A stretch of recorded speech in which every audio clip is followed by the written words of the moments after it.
सध्या रब्बी हंगामाची जी आहे ती पेरणी सुरू आहे आणि आपण जर पाहिलं तर गहू, हरभरा या पिकाचे जे आहे ते पेरणीसाठी शेतकऱ्याकडून मशागत केली जाते हे आपण या ठिकाणी पाहू शकतो. जर पाहिलं तर रब्बी हंगाम जो आहे तो लाईट नसल्यामुळं धोक्यात आल्याचं आपल्याला पाहायला मिळतंय. आपल्यासोबत बोलण्यासाठी काही शेतकरी आहे, आपण त्यांची देखील प्रतिक्रिया जाणून घेण्याचा प्रयत्न करूयात.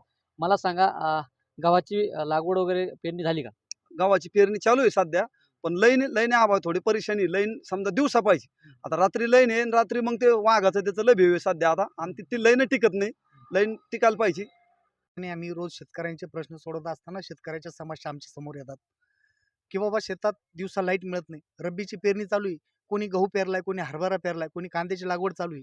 परंतु गहू पेरल्यानंतर त्याला जर पाणी दुसऱ्या तिसऱ्या दिवशी बसलं नाही तर तो गहू फुगून जागेवर विरून जातो. म्हणजे त्या शेतकऱ्याचं गहू व्हायला जातो, त्याचं खत व्हायला जातं, त्याची मजुरी व्हायला जाते. अशा प्रकारे जर शेतकऱ्याला वेळेवर लाईट नाही दिले गेले कारणाने शेतकरी या संकटात आलेला आहे आधीच. आपण जर पाहिलं तर या रब्बी हंगामामध्ये जे आहे शेतकऱ्यांना पाणी असून देखील विजावे आपल्या पिकांना पाणी देता येत नसल्यानं शेतकऱ्यामधून संताप जे आहे तो व्यक्त केला जात आहे. लोकशाही न्यूजसाठी सुरेश आवड, पैठण.